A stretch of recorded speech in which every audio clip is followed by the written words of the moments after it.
Good afternoon, everybody. Or shalom to those of you who were on the trip with us last week. It's nice to see you all. Although I don't see many people who were on the trip. Only a couple, actually. So, they're a couple. Not an insult. It's a compliment, in fact. I don't think that I have anything to do at the top today. So, Nedra, if you want to get us started. Yeah, that'd be great. Can you give us an update on your view of what's happening in Syria? Over the weekend, you had the president of the Syrian National Coalition leave. And I wonder if the White House sees that as the opposition crumbling there in Syria. We certainly have seen these reports, and we're sorry to see the news of Khatib's resignation. Khatib is a courageous and pragmatic leader who has a strong sense of Syrians' hopes and fears. The opposition has been well served by his leadership, and the Syrian people will continue to benefit from his service in whatever capacity he chooses to provide it. But it's important to underscore that leadership transitions are inevitable in any democratic process. And Khatib's announcement does not change the U.S. policy of support for the Syrian opposition and the Syrian opposition coalition. We support the coalition's vision for a tolerant, inclusive Syria that respects the rights of all Syrians. And the opposition to Assad's brutal rule is bigger than one person, and that movement will continue. So certainly, the efforts of the opposition in Syria will continue unabated. The United States will continue to support their efforts. As you know, Nedra, the U.S. is the largest bilateral donor of humanitarian assistance there. The president had the opportunity to talk to leaders in the region, including King Abdullah, who talked about the significant humanitarian strain that is being felt by the Syrian people and is starting to have an impact on other countries in the region. So this is something that we remain concerned about and committed to. And while we're certainly sorry to see the news of Khatib's resignation, we're going to continue to work in the region to support the efforts of the rebels and to continue up our steady drumbeat to urge Assad to step aside so that the Syrian people can have a government that reflects their will. One of his complaints was that there was a lack of international support. So I wonder if there are any next steps that might come from the United States. Is there any examination of what more we can be doing, or any thoughts that we could be doing more over there? Mm-hmm. Well, I think the U.S.'s position is actually really clear in terms of what we've done. We have condemned repeatedly the brutality of the Assad regime. We have lent our support to the Syrian Opposition Council. We have acknowledged them as the representative of the Syrian people. We have also worked with in bilateral fashion with countries all around the world, including those countries in the region, to try to offer as much support as we possibly can to the Syrians as they weather what is a terrible, terrible, violent situation there. And I mentioned again before that the United States bilaterally has also offered a lot of humanitarian support, including the fact that we are the largest donor of humanitarian assistance to the Syrian people. We've also provided some logistical, non-lethal support that has also come in handy for the Syrian rebels, who are again fighting a regime that is not hesitating to use the military might of that regime against its own people. That is something that we have strongly condemned, and that is something we're going to continue to work to bring to an end. On another topic, the assault weapons ban is not going to be part of the bill that the Senate takes up. And I wonder, that was when the president was gone last week, if you could give us an update. He's talked about how important that is. Is he making calls or doing anything to try to change that and fight for that provision? Well, the president certainly supports an assault weapons ban. That legislation like that would serve a useful purpose, which is to remove military-style weapons from the streets. And we have seen how those military-style weapons have been used to perpetrate terrible acts of violence in this country. The president believes that there should be a ban on them. And this is something that the president has pushed for pretty aggressively, not just in the aftermath of Newtown, but also in his in his State of the Union address. But also it was part of the series of proposals that the president rolled out in mid-January, where he rolled out 23 specific executive actions that his administration could take unilaterally to try to address incidents of gun violence. steps that we could take that would reduce gun violence. But he also laid out a series of legislative proposals that would require congressional action, and this was among those. So the announcement from the Senate last week is an indication that it won't be part of the bill, but there was a clear indication that this would be something that would get a vote in the Senate. And I think the President spoke very powerfully about this in the State of the Union, that all of these measures that we know would have a tangible impact on reducing violence in communities all across the country deserve a vote. And this is no exception. And we're pleased to see that that's going to take place sometime in the weeks to come here. Okay. Jeff? Josh, the EU deal to rescue Cyprus includes a measure that will still affect depositors. People with less than 100,000 euros will not be affected, but people with more will be. What is the U.S. position on that? Mm-hmm. Well, I know, Jeff, that my colleagues at the Treasury Department have put out a statement on this. As we have stood with our partners in Europe as they've dealt with some of the financial instability that they've been experiencing over there, it has been the senior officials at the Treasury Department have been the principal point of contact for their colleagues. The President has talked about the impact that this instability on the financial system in Europe has had on the American economy. So it's something that we're engaged in trying to help the Europeans to solve. But in terms of, so I'd refer you to the Treasury Department for the statement that they've already issued in terms of our view of the agreement that was announced overnight here. But I don't have anything additional to say about it beyond their statement. Okay. Is the President, has he talked with anyone in Europe after this deal came through?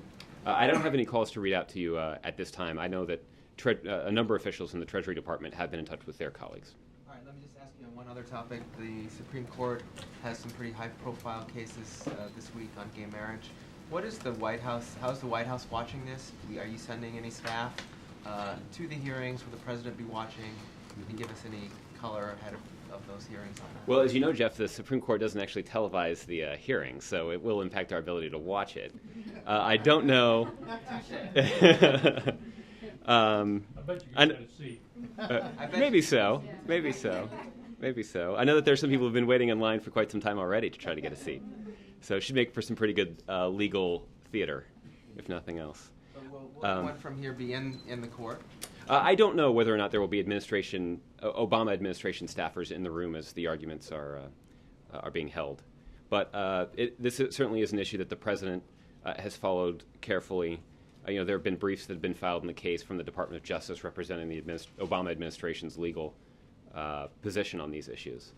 But I don't have any details to offer you in terms of who's actually, or whether or not there will be anybody in the room as the case is being heard. The cases are being heard, I should say. So, Bill? When is the President going to sign the CR?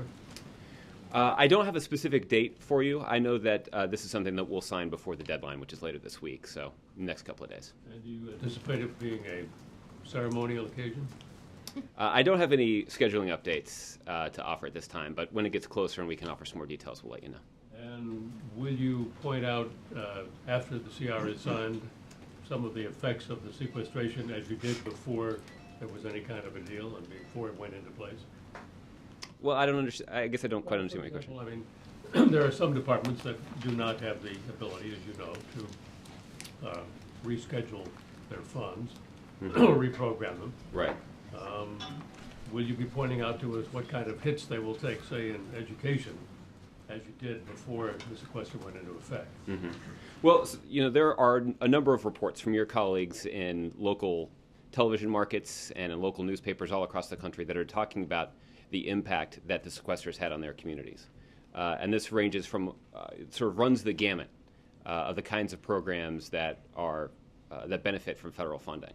So this includes Head Start programs. This includes FAA towers that are being closed. I know that there have been some concerns about the impact that the sequester would have on Meals on Wheels programs that provide food to the elderly.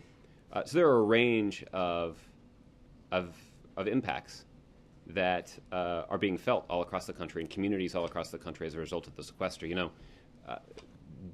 there are leaders in Congress in both parties, Democrats and Republicans, who have said that the sequester is bad policy. The president agrees that it's bad policy. The president said that before the sequester went into effect, and he said that afterwards. That's why the president's laid out his own specific proposal for reducing our deficit in a balanced way that would turn off the sequester, that would make sure we're making smart decisions about where we can make cuts to government spending, that would reform entitlement programs, but would also ask the wealthy and the well-connected to pay a little bit more to deal with our deficit challenges. Yeah, I was just wondering if the White House would take pains to point out, as you did before the sequester. I mean, at this point, now that the sequester has taken effect, you don't have to take pains. It's easy to find with the click of a browser or tuning into a television station, which is, I know, your preferred method of getting news. But that is available, and those unfortunate impacts are being felt all across the country. And that's why the president's put forward a plan that would deal with them definitively. But yet you expect it to remain in place for the rest of this fiscal year, don't you? I didn't say that. What are we going to do? How would they not? Well, again, the president has put forward his own plan that would reduce the deficit, based on the It shows no sign of being acted upon by anybody on the other end of Pennsylvania Avenue. Well, I guess I would say two things about that. The first is maybe you should ask them what they're doing to resolve the sequester. But the president continues to be engaged in the effort to find a way to reduce our deficits, get our deficits under control. But he's going to insist that we do so in a balanced way. And the only thing that's prevented us so far from reaching an agreement is Republicans who have said that they are not going to ask the wealthy and the well-connected to pay any more in taxes to deal with our deficit challenges. This is not, you don't have to take my word for it. This is something that they brag about. This is something that they think is a testament to their fiscal reasonability. But the truth is, I actually think, and I think this is the view of the administration, that it really shouldn't be difficult to solve this problem. That if we're going to ask teachers and students and veterans and middle-class families and seniors to make some sacrifices to deal with our deficit challenges, that's something that the president's willing to do. Then we can't also, well, let me just finish this. We also need to make sure that we're going to ask the wealthy and the well-connected to make some sacrifices too. And if we're willing to ask everybody to make some sacrifices to deal with our deficits, then there's no reason we shouldn't be able to reach a deal that would turn off the sequester before the end of the fiscal year. Except possibly for the fact that the president's plan is not likely to pass the Democrats in the Senate either. Well, we'll have conversations with Democrats and Republicans to resolve this. The president's put forward his own very specific plan. If there are others that have their own ideas for how to resolve these kinds of issues, and we're certainly happy to have a conversation with them. But so far what we've seen, and the reason that we haven't gotten anything done, is because Republicans have said we're not going to ask the wealthy and the well-connected to pay any more to deal with our deficits. And that is not an approach the president's going to support. So, Kristen? Thanks, Josh. I just want to follow up on the assault weapons ban. Leader Reid dropped it because he said he didn't believe there was a chance that it could actually make its way through the Senate. I'm not sure that he would agree with your characterization as dropping it, right? He is, because what Leader Reid, just to be clear, this is important, what Leader Reid has said is that he would allow it to be offered up as an amendment, which would give everybody in the Senate the opportunity to vote on it and to have it be included as part of the legislation. The president thinks that is really important. And it will be a question for all 100 members of the Senate to ask themselves about whether or not they think that voting for and supporting an assault weapons ban would actually do something to reduce gun violence in communities all across the country. So we're going to have that debate. They think that it faces an uncertain future. Does the president think that the assault weapons ban can actually make its way through the Senate? Well, I have found, as Bill was sort of pointing out in his questions, it is unwise to predict what exactly Congress is going to act on. So, this is something that the president feels very strongly about, and I think that the emotion and the passion with which he has engaged the American public and the Congress on this issue is evident, and it's an indication of how strongly he feels about this. And I think you can anticipate that the president's going to continue to ask Congress to consider a range of proposals, including the assault weapons ban, that would have a tangible impact on reducing violence in communities all across the country. And as you know, Mayor Bloomberg is rolling out a $12 million ad campaign. Has there been any discussions between Mayor Bloomberg and the White House about this campaign, any coordination about the messaging? It's focusing really on universal background checks, which would indicate that is what the mayor believes has the best chance of passing. So has there been any coordination? I can't speak to any specific coordination. I know that the vice president recently met with Mayor Bloomberg where they talked about a range of issues, including proposals that would reduce gun violence. So in terms of whether or not there was any coordination or advice that Mayor Bloomberg sought for his political activities, I don't know the answer to that. But we certainly have been in touch with Mayor Bloomberg, as we have been with a range of individuals. The vice president led a process at the beginning of this year where they met with scores of groups and individuals who are invested in both protecting the Second Amendment and reducing gun violence in our communities. And that process of those series of meetings yielded 23 executive actions that the president initiated right away, and a whole set of legislative proposals that we put forward to Congress. So, the administration and certainly Vice President Biden and the president have been very engaged in this process. On the issue of Syria, Josh, does the administration have a better sense at this point in time, now that several days have passed, about whether or not chemical weapons were actually used? I don't have any new information to relay to you at this point. We continue to be concerned and interested in a UN investigation into what actually transpired so that we can get to the bottom of this. But the president, from this podium, spoke very clearly about the consequences of Syria or members of the Syrian regime using chemical weapons or moving them around in a way that would contribute to their vulnerability or to their transfer to other groups. The president and others have been very clear that the handling and safeguarding of chemical weapons is something that not just the Syrian president, Bashar al-Assad, is going to be held responsible for, but the individuals who are actually responsible for safeguarding that material themselves will be held accountable for doing so. And this remains something that we're going to investigate. We want to get to the bottom of, and we support the UN investigation that started. And we hope that the Syrian regime will actually cooperate with the UN investigation that's moving forward. The Washington Post quotes an administration official as saying, quote, "If we had to go in tomorrow to deal with chemical weapons, I'd say we aren't ready." Does the president share that concern, that assessment, and is that in fact the case? I don't have any information to share with you right now about the contingency plans that we have in place. Josh. Wendell? Was today's event on immigration reform an indication the president might not have as much confidence as he'd like in the Group of Eight's negotiations? No, I think the president remains confident that the Group of Eight, this is the bipartisan group of senators, Democrats and Republicans in the Senate, that are working together to try to find a bipartisan approach to comprehensive immigration reform.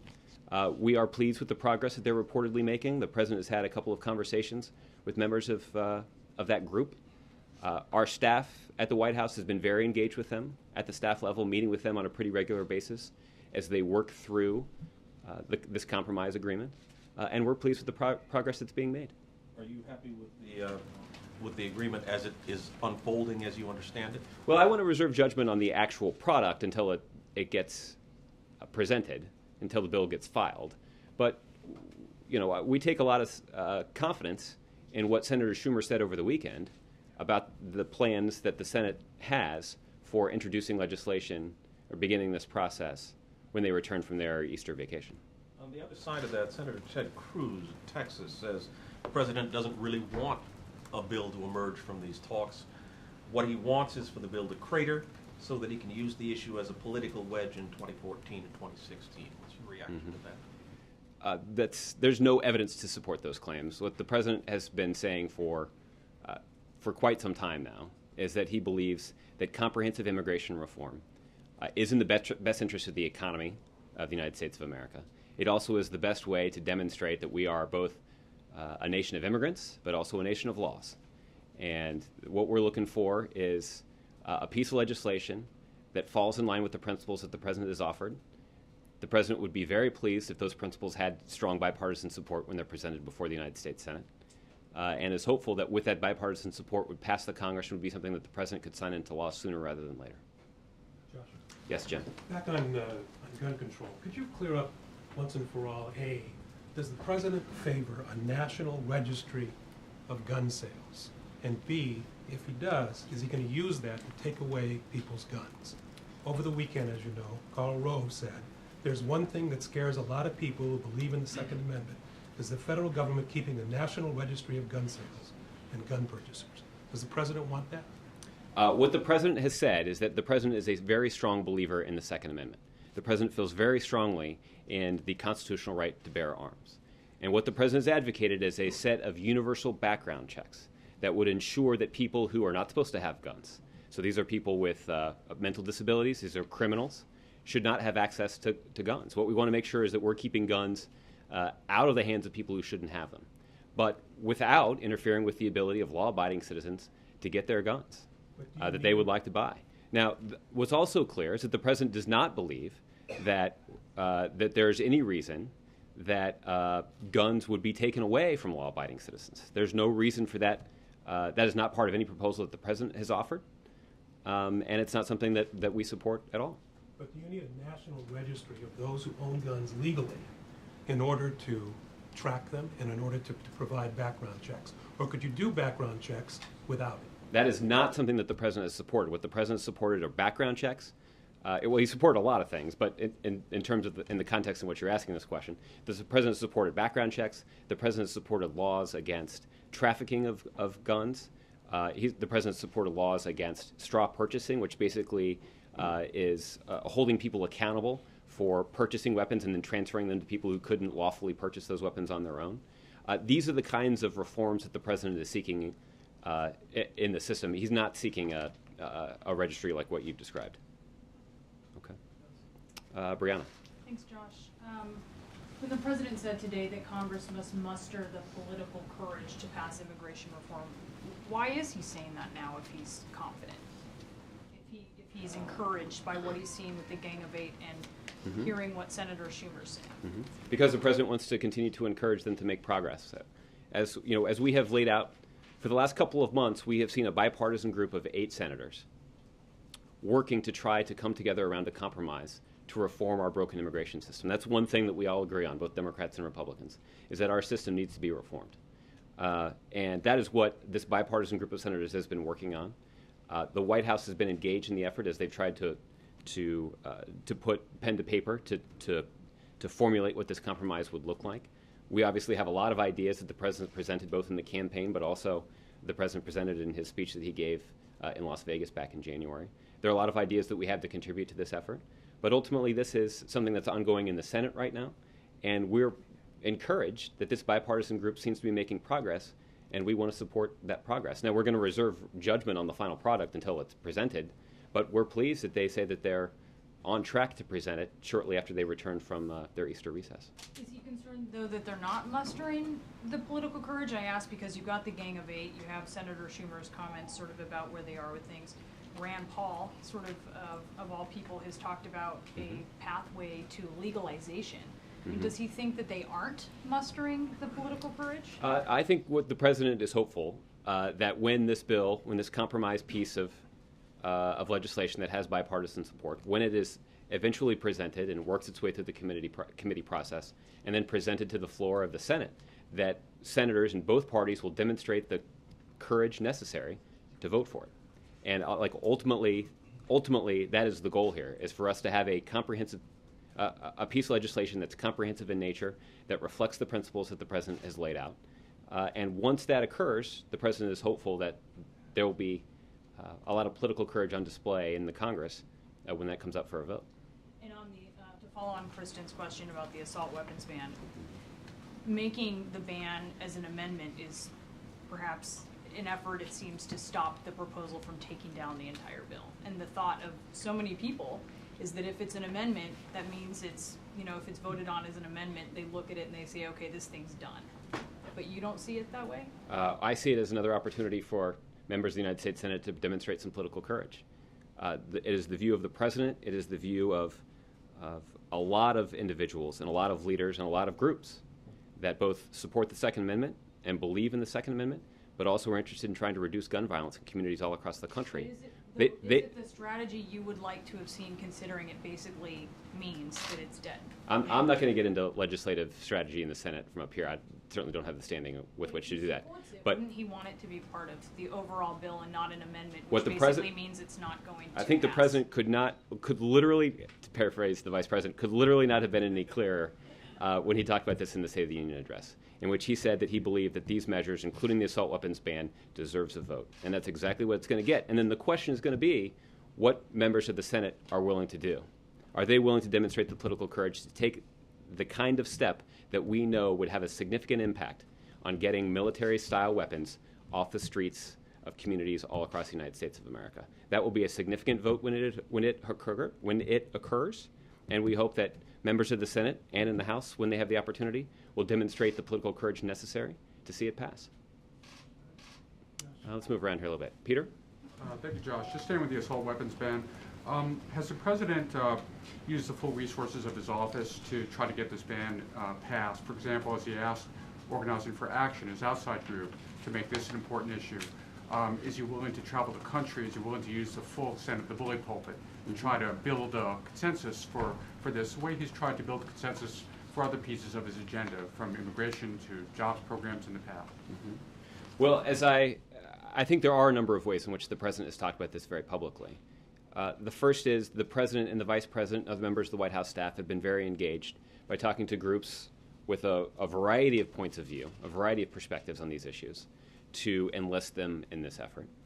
The president spoke very eloquently and very powerfully about this issue in his State of the Union address. I think many of you wrote about how persuasive his language about these specific proposals deserving a vote could be. I do anticipate that you'll see the president using the power of the bully pulpit, as you described it, by traveling across the country a little bit and talking about some of these issues, including this one. You have something to announce? I don't at this point. But the vice president himself has also traveled the country pretty extensively to talk about this issue. And this is something that remains a priority for the president and something that we will push for in a variety of ways. Okay. Ari. Can you give us any insight into tonight's White House Seder for Passover? Mm-hmm. Well, this is something that the president started doing with members of his staff and some friends during the campaign in 2008. There's a nice story, and I know that one of your colleagues at the Washington Post wrote about this just today, to talk about the special meaning that this event has for the president. That this, when the president participated in a Seder during the campaign, and I believe it was April of 2008, it was an opportunity for him to spend some time with staff on the campaign and with friends, and it was a very meaningful moment on the campaign for him. And as president, this is a tradition that he's continued here in the White House, where many of the staff members who participated in that dinner in 2008 have been invited back to participate in the dinner in subsequent years, actually in the White House. So this has been a very, very powerful event for the president. He even talked about it a little bit in the speech that he gave in Jerusalem last week. In terms of, they'll participate in the traditional Seder activities. And I know that there are some secret family recipes that are involved in the whole thing as well. So it's something that the president looks forward to every year. Do you know if he'll use some of the things that he brought back from Israel? I am told that one of the gifts that was given to the First Lady by Prime Minister Netanyahu's wife was a Seder plate. And it's my understanding that they'll be using that Seder plate for tonight's dinner. So, Goyle? Two questions. Thank you very much. One, as far as the democracy in Pakistan is concerned, they have, for the first time in history, 5 years full term as a democratic government in Pakistan. And now they have a caretaker prime minister. Election will be on May 11th. The president has any message for the people of Pakistan, which they are really saying that in the 5 years they have not seen much development as far as people to people or development for the people. What will be the future? Sure. Well, Goyle, I never hesitate to weigh in when it comes to American politics. But when it comes to Pakistani politics, we'll leave it to the people of Pakistan to make decisions about their political leadership. And second, as far as separation is concerned, or economic problem going on, or drama in this here, global economy depends on Washington, on the White House, and on the U.S. economy. What message you think the president has, or if he has spoken with the global leaders, leaders around the globe, because they are also worried what happens in Washington is also squeezing their economy back home. Has he spoken with anybody, or any message for them what they should do? Well, what the president has said when it comes to the economy is that the way to ensure that the U.S. is strongest economically is for us to have a thriving and growing middle class here in this country. And so the president's put forward a series of proposals to ensure that we have a strong and thriving middle class. The president, we've talked a little bit about what are the kinds of things the president's going to be talking to members of Congress about. Some of the things that he's going to be talking to them about are some of the economic proposals that he's put forward to strengthen the middle class in this country. Things like raising the minimum wage and then indexing it to inflation. proposals that would include investing in our infrastructure that would have the benefit of both job creation in the short term, but laying the foundation for our long-term economic strength.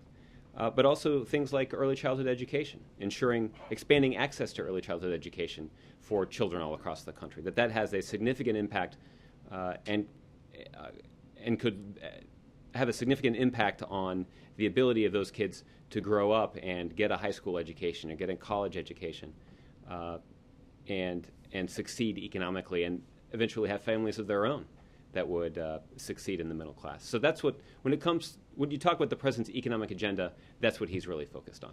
As far as education is concerned, you think Obama's Sing Knowledge Initiative is going to make any impact on this because of lack of problem here?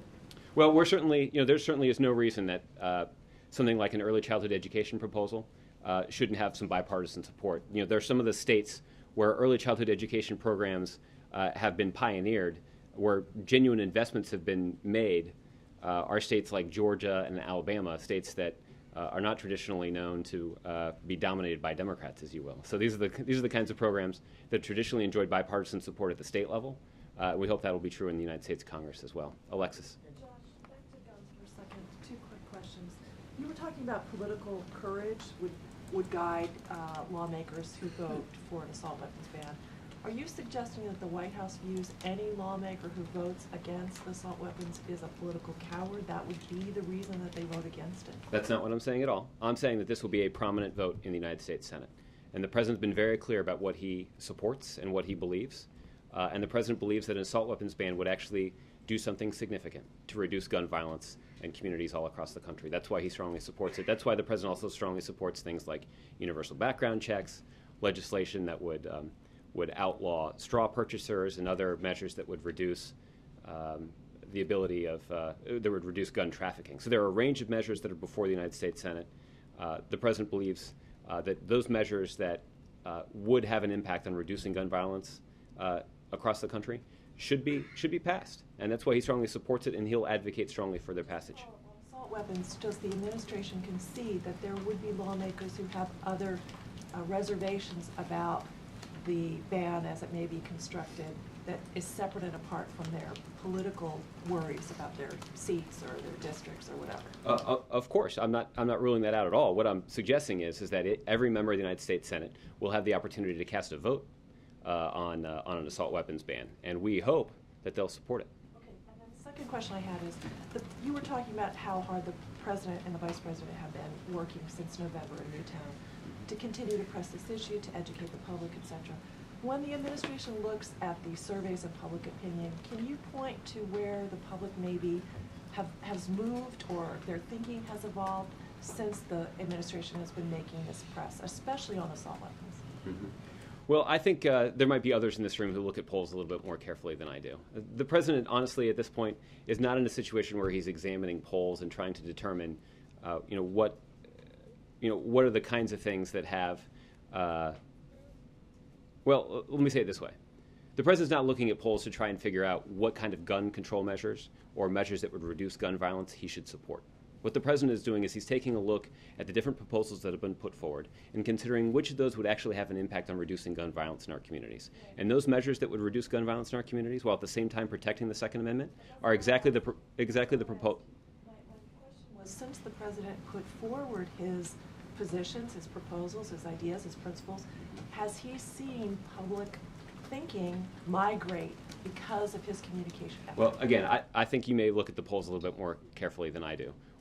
What we do see, though, is that there actually is a lot of strong support for the proposals that the president has put forward, whether it's universal background checks, whether it is outlawing gun trafficking or straw purchasers. There's even some support out there in the public for the assault weapons ban. But that's not why the president supports it. The president is certainly pleased that the public does have strong support for those measures. But the president is supportive of these measures because they actually could have an impact on reducing gun violence in this country. And that's why the president will urge members of the House and Senate to vote for it when they have the chance.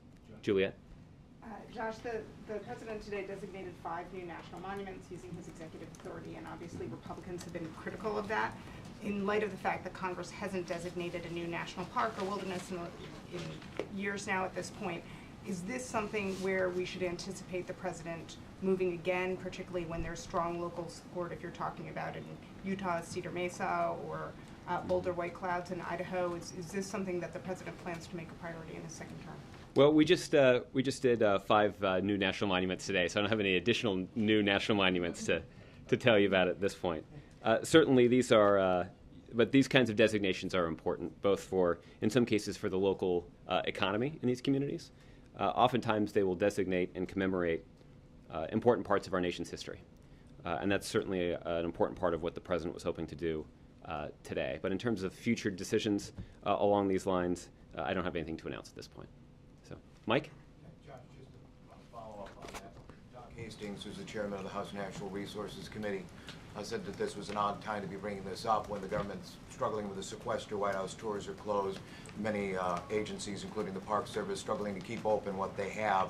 I think his quote was, this is the government spending money it doesn't have on properties it doesn't own. How do you respond to that? Well, my sense is that these designations today don't necessarily are made for important reasons, as I laid out before, that they have an impact on local economies, that you can see local economies growing up around the designation of these properties, that as visitors come to enjoy these new national monuments, that will have a stimulative impact on the local economies in these communities. They also reflect a way to commemorate and in some cases even celebrate the history of this country. So there are important reasons for why the president took this step. In terms of the impact that this is going to have on the budget of the Department of Interior and the National Park Service, I'd refer you to them for that analysis. It's my understanding, however, that that a lot of the land for these new national monuments was either land that was already owned by the federal government or was donated. And in terms of the immediate costs, in terms of the management of the land, I think they're pretty minimal in the early stages. But certainly future budgets that the administration will offer will reflect the acquisition of these new properties. And just one more thing. Why was it closed, the signing closed? It's, fairly, I'm sorry, I almost made a pun. It's a monumental piece of legislation. I didn't mean to do that. That's pretty good. But why close? I mean, there are not even stills in it. Well, I think that we were able at the last minute to include some stills in there. There were a lot of people moving in and out who were participating in the ceremony. But this is something that was announced a couple of days ago, so maybe we underestimated your interest in it. So, Cheryl? On Friday, the president's going to go down to Florida for an event on the economy. Could you expand on that a little bit? What's he going to announce? Or? I don't have anything to tell you about that trip at this point, but we've got another 4 days for you to plan for that exciting trip to South Florida. So we'll have more on that later this week. So, Bill? Josh, I'd like to take your reaction to 2 recent statements by Congresswoman Michelle Bachmann. The first about the opulence here at the White House: 5 chefs on Air Force One, 2 projectionists, and a high-paid dog walker. True? Necessary? Not that I know of. Not true? Not that I know of. How about the fact that Obamacare is literally killing men, women, and children? I'd like to see some evidence. I'm not sure that there's any evidence of that. I mean, this is, since you threw that softball up there, it sort of does seem as a useful time for us to talk about, if I can find it here, some of the useful parts of the Affordable Care Act. As you know, Saturday was the 3rd anniversary of the signing of that piece of legislation, and there were some landmark benefits that were included in that bill that people are still enjoying today. That there are millions of seniors all across the country that are paying on average about $600 a year less on their prescription drugs. That there are tens of millions of Americans who no longer have to worry about the lifetime cap on their insurance policy running out. So, and certainly something that that people in both parties can agree is a good thing, is that it will actually have significant impact on reducing our deficit. I think in both cases she's deliberately not telling the truth. I'll leave that assessment to you. So, JC? How concerned is the president with the change that just went on over the weekend in terms of the Syrian opposition leadership? And has the president been in touch with Prime Minister of Great Britain, Cameron, or the President of France in terms of conversations as to the next steps, including Prime Minister Netanyahu as well, Josh? I don't have any specific calls to read out to you. I mean, as I mentioned in answering Nedra's question, that we certainly are sorry to see Khatib step down. But our support for the Syrian opposition will not diminish in any way. We continue to support the effort that's underway there. We continue also to work closely with our international partners, our allies and other interested parties around the globe who are trying to bring to an end the violence in Syria. Has that created any additional anxiety in terms of the process that's going on? Well, what I would just say is that we're obviously sorry to see him go, but it's not going to change our level of support for the Syrian people as they seek to end the violence in their country and to seek to put in place a government that will actually reflect the aspirations and will of the people who live there. So, yes, sir. Yeah. Could you tell us, is the U.S. government helping its allies and partners vet who should receive arms and weapons among the Syrian opposition? And that question seems to be even more pertinent now, given what you were just discussing. Mm-hmm. I've seen some of the reports that have alluded to some CIA activities along these lines. I don't have any comment on those reports or on any activities like that. I can tell you that there are a range of other things that we have been doing to support the Syrian people. And I mentioned earlier that we're the single largest donor of humanitarian aid to the Syrian people. You heard the president talk in his news conference with King Abdullah in Amman on Friday about the president's desire to see more support for Jordan as they try to meet the needs of the tens of thousands of Syrians who are fleeing the violence in that country and are coming to Jordan as a result of it. And we're also going to continue to work in international fashion to show our support for the Syrian opposition, to offer some non-lethal support to them, but also to generally continue to pressure Assad in the form of sanctions and other things, to isolate him further and to make it clear that it is time for him to go, that a transition should take place, and that a government that reflects the will of the Syrian people should take root in Syria. Could you also clarify what is precisely the red line when it comes to chemical weapons in Syria? Mm-hmm. Are there some chemical agents, non-lethal agents, that would not be defined under that red line? I wouldn't go any further on describing this than the president himself has when he spoke at this podium, I believe last August or September, and described what that red line was. I wouldn't add anything to what the president said there. Fine, I realize you can't discuss what the CIA is up to, but presumably the administration is concerned about more extremist militant elements in the Syrian opposition, and this resignation really underlines that. You must be discussing that with allies, and what is the future of the opposition? Yeah, the president in his news conference again with King Abdullah on Friday talked about the concern that he had that because of the vacuum that's created by the instability and chaos that exists in Syria right now, that is attractive to extremist elements and those who want to perpetrate violence. And that is something that has not just the United States concerned, but countries throughout the region and our allies around the world concerned about the impact that chaos could have and whether or not it creates an opportunity for extremists and those with violent intentions to try to capitalize on a terrible situation. And that's one of the reasons that the president is so urgently working with our international partners to try to find a solution. Thanks, all right. Thanks, everybody.